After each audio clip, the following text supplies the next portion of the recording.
Okay, imagine this.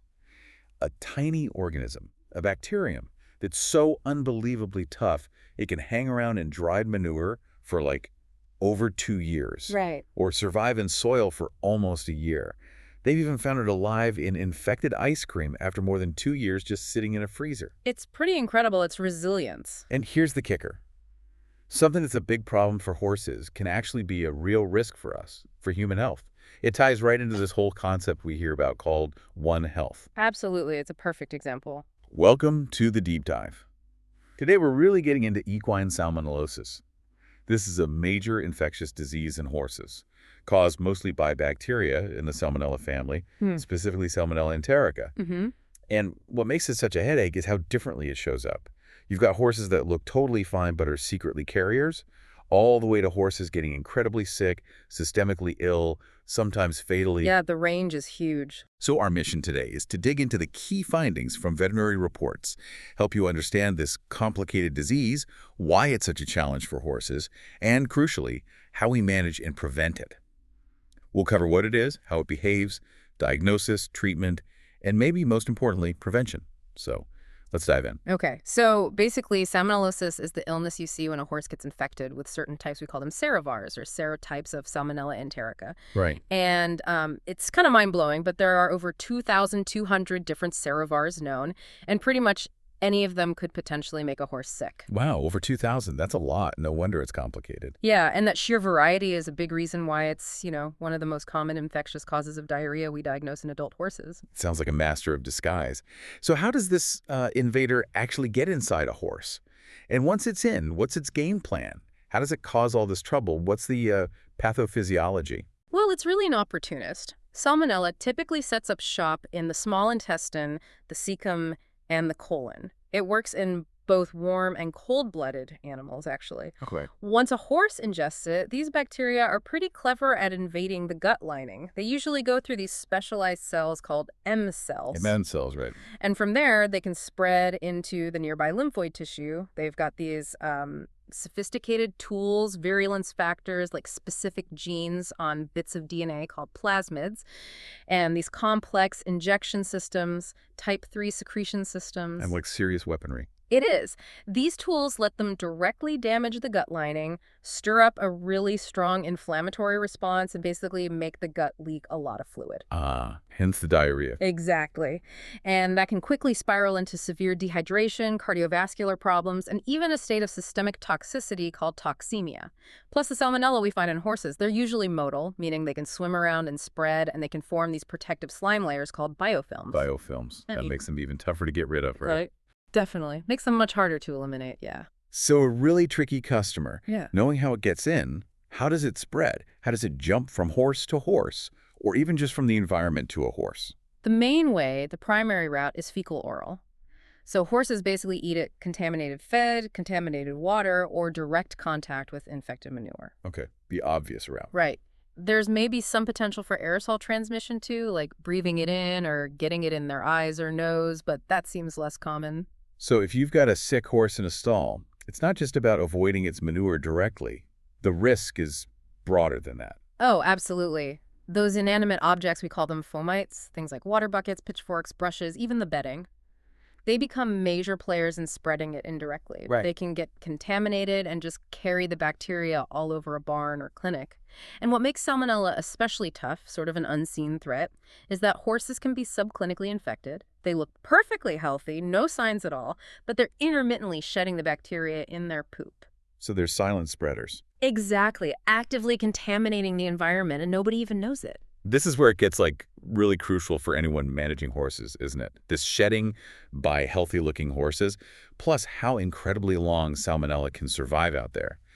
It totally changes what clean means in a horse environment. It really does. You're fighting an enemy you can't always see that's just waiting. So how long can this thing stick around? You mentioned its resilience earlier. Its persistence is truly remarkable. Studies have found viable salmonella in contaminated soil after more than 300 days. Wow, almost a year. In water, it can survive over 9 months. Yeah. And in dried manure, it can hang on for as long as 30 months. 30 months. That's 2.5 years. Yep. And freezing doesn't kill it either, like you said about the ice cream. Isolated after over 2 years in the freezer. Plus, it can actually multiply over a pretty wide temperature range, roughly 45 to 111 degrees Fahrenheit or 7 to 45 Celsius. That is just astonishing. So basically, any little crack in a stall wall, any porous wood surface, drains under rubber mats, they can all become these hidden long-term reservoirs. Precisely. Those hard-to-clean spots are perfect hiding places. So biosecurity isn't just a one-time cleanup. It's this constant, really meticulous effort. Exactly. It really hammers home why you have to do thorough cleaning physically, removing all that organic stuff, manure, dirt, before you even think about disinfecting, because that gunk can just neutralize many disinfectants. Makes sense. What about how common it is, the prevalence? Yeah. And what makes certain horses more likely to get sick than others? Well, the percentage of horses shedding salmonella varies a lot. In the general healthy horse population, it's pretty low, maybe around 0.8%. Okay. But in horses that are already sick with some kind of GI issue, that number jumps way up, sometimes as high as 13%. We see outbreaks on farms, at boarding stables, and definitely in veterinary hospitals. And often it's linked back to, well, less than ideal environmental hygiene. And it can affect any horse. No particular breed or sex is more prone. Nope. No breed or sex predisposition reported. It's much more about the horse's situation and stressors than its breed. So if it's not breed or sex, what are the things that weaken a horse's defenses and make them more susceptible to actually getting sick from salmonella? Yeah, several things can knock down those natural barriers. Key stressors include things like recent antibiotic therapy that can disrupt the gut flora. Right, the good bacteria. Exactly. Sudden changes in feed, having another systemic illness, undergoing surgery, anesthesia itself can mess with gut motility, even just the stress of transport. Okay. Also, crowding, really intense exercise, or having a pre-existing gut problem like colic. These all increase the risk. Hospitalized horses are a big concern, especially if they came in for colic or abdominal surgery. They're at a significantly higher risk. And what about age or their immune system status? Absolutely critical. Young horses and very old horses, their immune systems might be weaker, making them more susceptible. Neonatal foals are a huge worry, especially if they didn't get enough antibodies from their mom's colostrum. That's called failure of passive transfer, or FPT. FPT, right. Their immune systems are just too immature. And then there are management factors, packing too many horses together, overcrowding, overgrazing pastures, poor pasture management. It all contributes. The bottom line is stress management isn't just, about making horses happy. It's a core part of disease prevention. Stress can weaken the immune system or change the gut environment, letting salmonella that might have been dormant just take hold and cause disease. It really sounds like this disease can wear a lot of different hats in how it shows up. Yeah. For people managing horses day to day, what are the main ways salmonella might look clinically? You mentioned that spectrum. Yeah, the spectrum is incredibly broad. So first, you have the asymptomatic carriers. These horses look totally fine, normal, but they might shed salmonella intermittently. Not super common in the general healthy population, maybe less than 2%, but much higher in hospitalized horses, maybe around 13%. And the danger there is they can suddenly get sick if stressed. Exactly. Stress can flip the switch and trigger overt disease in these apparently healthy carriers. Then second, you can just see fever without diarrhea. That's actually pretty common in adult horses. Okay, just a fever. Right. Then third, and this is the really scary one, is acute severe enterocolitis. This often hits hard and fast. Profound depression, horse goes off feed completely, severe colic pain. Yes. Then, usually about 6 to 24 hours after the fever starts, you get this profuse, watery, really foul-smelling diarrhea. These horses get dehydrated incredibly quickly. They develop metabolic acidosis, lose critical electrolytes like sodium and chloride. Sounds like a downward spiral. It can be very rapid. It can progress quickly to sepsis, that's infection in the bloodstream, and hypovolemic shock, where their circulation fails. They can get clotting problems. The abdominal pain can be intense straining, severe colic because the gut stops moving properly, gas buildup, severe inflammation of the colon, and a really serious complication is protein-losing enteropathy. Like that, exactly. It's where the damaged gut leaks large amounts of protein, especially albumin, out of the bloodstream. Their plasma protein levels can drop dangerously low, like below 2 grams per deciliter. That sounds critical. It is. And if bacteria get into the bloodstream, bacteremia that can lead to DIC, disseminated intravascular coagulation, which is basically uncontrolled clotting and bleeding, often fatal if not treated aggressively. That sounds absolutely terrifying, especially how fast it happens. And then you mentioned septicemia, especially in foals. Why are they so much more vulnerable? Yeah, septicemia is a huge worry in newborn foals, especially on farms where Salmonella is endemic or in foals that have FTT.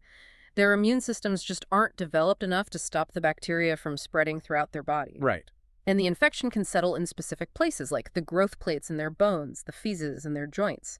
Sometimes a foal might only show lameness. That might be the only sign. Just lameness. That could be easily missed or mistaken for something else. It could, yeah. If you see a lame foal with really high fibrinogen levels in their blood or other signs of inflammation like low iron, high SAA, changes in white blood cells, Huh. that's highly suspicious for osteomyelitis, a bone infection caused by the salmonella. Okay. In newborns, the illness can come on incredibly suddenly. Severe lethargy, they stop nursing, high fever, and they can deteriorate and die within 24 to 48 hours. It's just a much more severe systemic disease in foals, which really underscores why we need to be hypervigilant and act fast with them. Beyond those sort of classic syndromes, what other serious fallout can come from a salmonella infection? Well, besides those main forms, there are several other nasty complications. Laminitis is a really common and potentially devastating consequence after a bout of enterocolitis, especially in adults. Oh yeah, founder.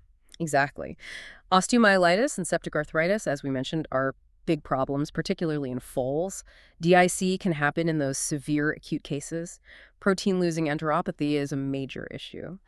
And while it's not common here in the U.S., certain salmonella types can cause abortion in pregnant mares. And in foals, because the infection spreads systemically, you can see more serious things like pneumonia or even meningitis. Gosh. So given this wide range of signs and how quickly things can go south, Yeah. how do vets actually pin this down? How do you diagnose it definitively? What clues raise the initial alarm bells? Well, clinical suspicion usually starts with the signs we've talked about, the diarrhea, which can be anything from soft cow pats to projectile water, the fever, although sometimes NSAIDs might mask that, lethargy, not eating, colic signs. Getting a really thorough history is vital too, asking about recent travel, surgery, feed changes, any potential stressors.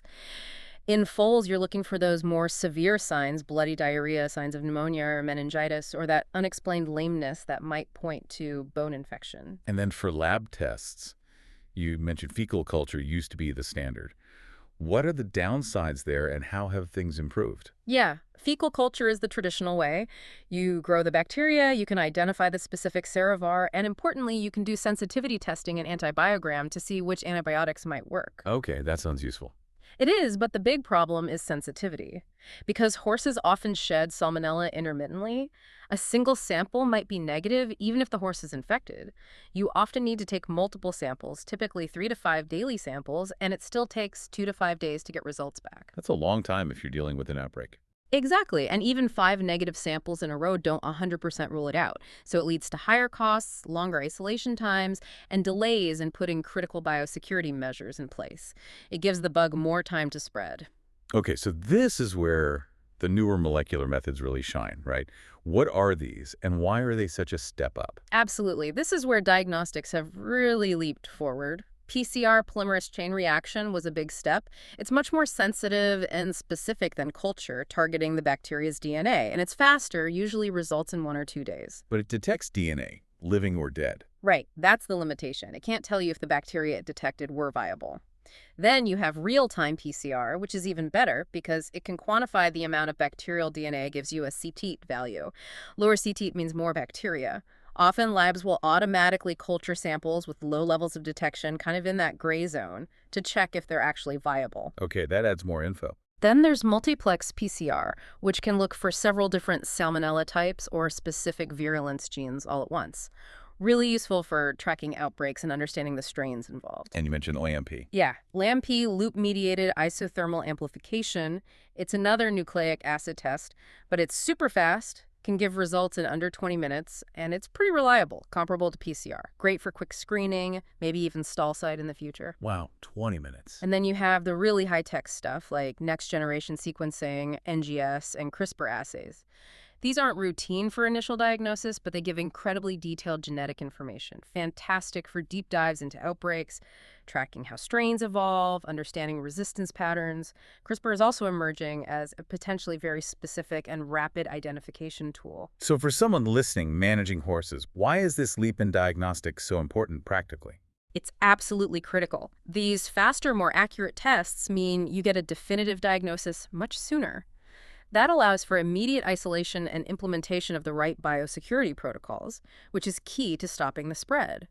Knowing the bacterial load and the specific strain also gives invaluable information for figuring out where the infection came from and how to prevent it happening again. It lets us be much more proactive. What about those rapid, pin-side tests? Yeah, the lateral flow immunoassays, or LFIs, they're cheap, easy to use, give results in minutes, good for a quick initial screen.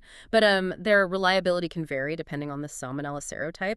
And a positive result really needs to be confirmed with culture or PCR. So useful, but with limitations. And basic blood work, hematology, chemistry panels, what role do they play? Oh, they're hugely important objective indicators.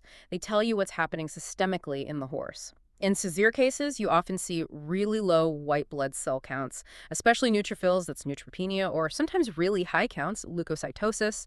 You see markers of inflammation shoot up, like fibrinogen and serum amyloid A, SAA. Serum iron often drops. You'll see signs of dehydration, like a high packed cell volume, PCV, and total protein. And those metabolic problems, acidosis, low electrolytes like sodium, chloride, potassium, calcium, are really common. So they paint a picture of how sick the horse is. Exactly. They give objective proof of inflammation, dehydration, organ stress. They help confirm suspicion early, gauge severity, guide treatment, especially fluid therapy. And they're really valuable for predicting the prognosis, how likely the horse is to recover. And last diagnostic point, serology, looking for antibodies. Is that helpful for figuring out if a horse is sick now? Not really for diagnosing an active current infection. Serology tells you if the horse has been exposed to Salmonella at some point in the past. It's more useful for tracking exposure in a whole population, like for herd health monitoring or epidemiological studies. A positive antibody test doesn't mean the horse is sick or shedding right now, so less helpful for making immediate decisions about a sick horse. Got it. So once you've actually identified Salmonella as the culprit, treatment becomes the focus. What's the main goal when treating a horse with Salmonellosis? The absolute bedrock of treatment is intensive supportive care. It's not about a single magic bullet. It's a really comprehensive strategy to stabilize the horse, fix all those physiological messes we talked about, the dehydration, electrolyte imbalances, and manage the systemic complications. Right, addressing the consequences. Exactly. Fluid and electrolyte therapy is paramount. We're talking intravenous, IV fluids, usually balanced polyonic solutions, and the volumes can be massive.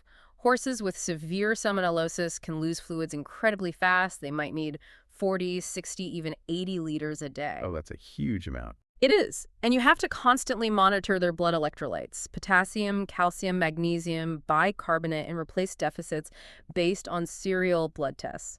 You're not just filling a tank, you're fighting ongoing severe losses. And what about when their protein levels crash? That protein-losing enteropathy you mentioned. Yeah, that's where plasma transfusions or colloidal support come in. Giving equine plasma helps replace lost protein, provides essential clotting factors, and gives them some antibodies. Synthetic colloids, like Hatasturch, can also be used, sometimes alongside plasma, to help maintain blood pressure by keeping fluid within the blood vessels. These are crucial for tackling those severe complications like protein loss and clotting problems. Okay. And inflammation. You need to control that raging fire, right? Absolutely. Anti-inflammatory drugs, NSAIDs like flunixin, banamine, or meloxicam, ferrocoxib, are vital. They help counteract the effects of endotoxins released by the bacteria, manage pain, and, importantly, try to prevent laminitis. But NSAIDs have risks, especially in sick, dehydrated horses. Precisely. That's the clinical tightrope you walk. You have to use the lowest effective dose because NSAIDs can cause nasty side effects like stomach and colon ulcers, particularly right dorsal colitis and kidney damage, especially when the horse is already compromised. We also often use low-dose polymyxin B, an antibiotic used not for its antibacterial effect here, but because it binds to endotoxin in the bloodstream, helping to neutralize it. So anti-inflammatory therapy is essential, but it needs very careful management and monitoring. What about things like gut protectants or probiotics? Is there good evidence for those? This is where the evidence gets murky. A lot of things are used, but the proof isn't always strong in horses. Things like bismuth, subsalicylate, Pepto-Bismol, or activated charcoal. probably limited benefit.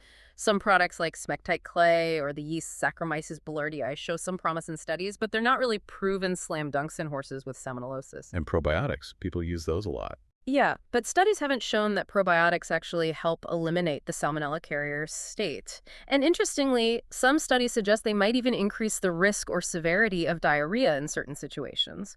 For foals, maybe lactase supplementation helps if their gut is too damaged to digest milk sugar. Gastric protectants like omeprazole or sucralfate might be used to prevent ulcers from stress or NSAIDs, but you have to be careful about suppressing stomach acid too much, as it's a natural defense. So a lot of maybes, and it depends. Exactly. It really highlights a gap between what's commonly done and what's rigorously proven in equine medicine. We need more good horse-specific research on these adjunct therapies. Okay, now let's tackle the really big one. Antimicrobial therapy, antibiotics. You said it's controversial, and it ties right into that huge global issue of antibiotic resistance, that One Health connection. Right. This is a major point of debate and a critical issue. The approach is very different for adults versus foals. In adult horses with uncomplicated colitis, antibiotics are generally not recommended. Studies suggest they don't really change the course of the diarrhea, they don't shorten the illness, and they might even prolong how long the horse sheds salmonella in its feces. So they could actually make the shedding problem worse? Potentially, yes, by disrupting the normal gut bacteria that might help compete with salmonella. So in adults, we usually only use antibiotics if there are specific severe signs like profound neutropenia, a persistent high fever, or maybe if they have an IV catheter in place for a long time to reduce the risk of bacteria seeding the bloodstream from the gut. But foals are different. Completely different story. Antibiotics are strongly indicated for foals with salmonellosis because they're so prone to developing that life-threatening septicemia and getting those secondary infections in their joints or bones. Systemic antibiotics are crucial for them. That makes sense, a critical distinction. But even when you use them, antibiotics don't get rid of the carrier state, right? Yeah. Correct. They are not effective for eliminating shedding in either adults or foals. That's a really important point. And the selection of antibiotics. That's complicated by resistance. This is where the stable meets the hospital, in a way. Absolutely. Ideally, you choose an antibiotic based on culture and sensitivity testing of the specific salmonella isolate from that horse. But the problem is the alarming rise of antimicrobial resistance, AMR, and especially multi-drug-resistant, MDR, strains. This varies by location and changes over time. One study found over 11% of salmonella from horses at necropsy were MDR. Resistance to common drugs like penicillin was incredibly high, almost 88%, and resistance to trimethoprim sulfa was nearly 44%. Those are common go-to drugs. They are. Some drugs still show good activity in lab tests, things like clarithromycin, imipenem. Even human drugs like vancomycin and tigecycline looked good in one study, though we wouldn't typically use those in horses. And then you have drugs like aminoglycosides, which can be effective, but they carry a risk of kidney damage, especially in a dehydrated horse. So it's a minefield. It really emphasizes why routine sensitivity testing is so critical now. We have to limit just guessing with antibiotics, empirical use, and really target treatment. And it absolutely reinforces that One Health idea. Resistance developing in horse pathogens can directly affect the treatment options available for humans down the line. It's all connected. Given that scary rise in resistance, what else is on the horizon? Are there alternatives being explored? Yes, there's a critical need for new approaches. People are looking into things like specific probiotics again, with caveats prebiotics, which feed beneficial gut bacteria. Bacteriophages are getting a lot of attention. Those are viruses that specifically attack bacteria. Viruses that kill bacteria. Yeah. Also, antimicrobial peptides and even certain essential oils are being investigated. On the vaccine front, researchers are working on different types: live attenuated killed bacteria, recombinant protein vaccines, subunit vaccines, trying to find better ways to stimulate immunity. There's an inactivated vaccine used in some places against a specific type that causes abortion, and products like Endovac Equi aim for broader protection against gram-negative bacteria by targeting core structures. So there's research happening, but maybe not ready for prime time yet. Many are still in early stages or have limited applications. It's definitely a proactive response to the AMR crisis, but there's a big research gap still to fill. We urgently need effective alternatives. Okay, shifting gears from treatment to prevention. It sounds like biosecurity is the absolute key. What does really effective prevention look like in practice? Biosecurity is the cornerstone, definitely. And it's not just a list of rules, it's a whole system, and it needs to be adaptable. The basics are controlling who and what comes onto the farm, making sure everyone working there is educated on the risks and protocols, and just maintaining a really clean environment overall. And quarantine. Essential. Any new horse coming onto the property or a horse returning from a show or clinic needs strict quarantine. Ideally, complete separation for a minimum of 30 days. If you have a solid health history, maybe a shorter period, like 3 to 7 days, might be acceptable, but separation is key. And obviously, any horse that gets sick, especially with diarrhea, needs immediate isolation. Keep them well away from other horses, especially pregnant mares and foals. How long do you keep them isolated? Isolation should continue for at least 10 to 14 days after they stop showing any clinical signs. And then, ideally, you wait until you get 5 consecutive negative fecal tests to be really sure they've stopped shedding. 5 negatives. That could take a while. It can, yes. That's a part of the challenge. What about just the day-to-day stuff? Hand washing, equipment? Fundamental. Strict personal hygiene. Anyone handling sick or isolated horses needs to wash their hands thoroughly, like 30 seconds minimum with antibacterial soap, or use an alcohol-based sanitizer every single time. Wear disposable gloves, use dedicated boots or boot covers that you disinfect or throw away, wear protective outer clothing like coveralls that you take off before leaving the isolation area, and never, ever move equipment, buckets, forks, halters between sick horses and healthy ones without meticulous cleaning and disinfection. Sharing equipment between different farms is also a big no-no. And the environment itself. You mentioned how persistent salmonella is. How do you tackle cleaning and disinfection effectively? This is absolutely critical, and it's hard work. The number one rule, you must physically remove all organic matter, all the manure, dirt, bedding, feed residue before you disinfect. That debris just inactivates most disinfectants. So scrubbing first is non-negotiable. Totally non-negotiable. And avoid using high-pressure washers inside stalls, as that can just aerosolize the bacteria and spread it everywhere. Use disinfectants known to be effective against salmonella, things like certain phenolic compounds, accelerated hydrogen peroxides, or peroxygen compounds. Read the label. Many common cleaners, like basic bleach solutions, chlorhexidine, or quaternary ammonium compounds, are often not effective enough or get easily inactivated by organic matter. And always allow the proper contact time for the disinfectant to work. What about porous surfaces, like wood? Yeah, those are tough. Sealing porous surfaces, like unsealed wood, can help prevent bacteria from hiding in cracks and crevices. And a really crucial point. Never spread manure or bedding from sick or potentially exposed horses onto pastures, especially not pastures used by foals or weanlings. That just seeds the environment for the next generation. Removing manure promptly and regularly from stalls and paddocks is key to reducing the overall bacterial load. And other management factors, like how many horses are kept together. Yes, reducing stocking density, avoiding overcrowding is important. Provide good ventilation. Keep dust down, especially for foals. Foaling on pasture, if possible, can be lower risk than in a stall sometimes. Having multiple water troughs and feed stations can help prevent horses from congregating too densely in one spot. And don't forget, pest control flies, rodents, birds can all physically carry salmonella from contaminated areas to clean ones. So putting it all together for our listener, why does getting all these biosecurity details right matter so much? Because biosecurity isn't just one thing, it's this whole dynamic system. Making it work requires a specific plan for that farm, strong commitment from management, and everybody following the rules consistently. When it works, it directly reduces the risk of costly outbreaks, protects the health and welfare of all the horses, and honestly, it's your best defense against an invisible, persistent enemy like salmonella. You mentioned vaccines earlier. Are they a reliable way to prevent salmonellosis? Like a simple shot and you're done? Wouldn't that be nice? But no, unfortunately, vaccines aren't a magic bullet here. The main challenge is the huge number of different Salmonella serovars out there, and the clever ways the bacteria have to evade the horse's immune system. So one vaccine can't cover all the bases. Exactly. The vaccines currently available, like Endovac Equi or the one for Salmonella abortus Equi, they can be valuable tools. But they should be seen as one part of a bigger integrated strategy. They work alongside and don't replace really strong biosecurity, good environmental management, and careful use of antibiotics when truly needed. They help boost the horse's defenses, but they can't do the whole job alone. Right. Thinking about the outcome for horses that do get sick. What's the general prognosis? What factors influence whether they'll pull through? It's highly variable. A lot depends on how severe the illness is. Mild cases might get better on their own with minimal help, but that's severe acute enterocolitis, often fatal without really aggressive treatment. Age is a huge factor. Foals, as we've stressed, have a much poorer prognosis. Mortality can be really high, maybe up to 80% if treatment is delayed because they're so prone to sepsis and complications. So getting treatment started fast is key. Absolutely critical. Prompt, appropriate, intensive supportive care significantly improves the odds.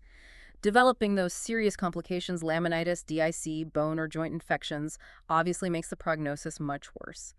The presence of antimicrobial resistance in the specific strain infecting the horse also limits options and darkens the outlook. And the horse's own immune status going in like a foal with FPT makes them more vulnerable and worsens their chances. And for athletic horses, especially foals that survive a serious bout with complications like bone infections, what's the impact on their future career? Yeah. While the sources don't always detail long-term performance outcomes specifically, it's clear that severe complications like osteomyelitis or septic arthritis, particularly in foals, can definitely lead to permanent soundness issues, chronic lameness. That could absolutely compromise or end a potential athletic career and certainly impact their quality of life. Early diagnosis and treatment of those complications is vital to try and minimize that permanent damage. And even if a horse seems to recover fully from being sick, are they completely clear? Is the threat gone? This is a crucial point. No, not necessarily. Even after they look totally better, recovered horses can keep shedding salmonella in their manure for days, weeks, sometimes even months. Still shedding even when they look healthy? Yes, that intermittent shedding can continue long after the clinical signs are gone, so they remain a potential source of infection for other horses and keep contaminating the environment. Remember those biofilms? Salmonella can persist. So recovery from the illness doesn't mean the horse is no longer at risk. Managing these recovered horses still requires ongoing vigilance with biosecurity and potentially monitoring to prevent flare-ups or further spread. Okay, so wrapping this all up. Equine salmonellosis is clearly a really complex, tough challenge. It affects horses across a wide spectrum, from silent carriers to critically ill patients, with foals being especially vulnerable, and it has that direct link to human health, that zoonotic potential. Absolutely. And effective management isn't simple. It really demands that multi-pronged approach. You need prompt, accurate diagnosis using those modern molecular tools alongside traditional methods. You need comprehensive, aggressive supportive care, especially with fluids, electrolytes, and very careful use of anti-inflammatories. And underpinning it all, those stringent, adaptable biosecurity protocols, plus the critical need for responsible antibiotic use, antimicrobial stewardship, especially with resistance on the rise globally. Exactly. It touches on so many aspects of veterinary medicine and horse management. So here's a final thought to leave our listeners with. Given how incredibly well Salmonella survives, adapts, and spreads, often unseen, what kind of fundamental shift do we need in how we think about protecting both animals and people from resilient bugs like this? And how could really embracing that collaborative One Health approach, vets, doctors, environmental scientists all working together, truly change how we tackle these threats in the future?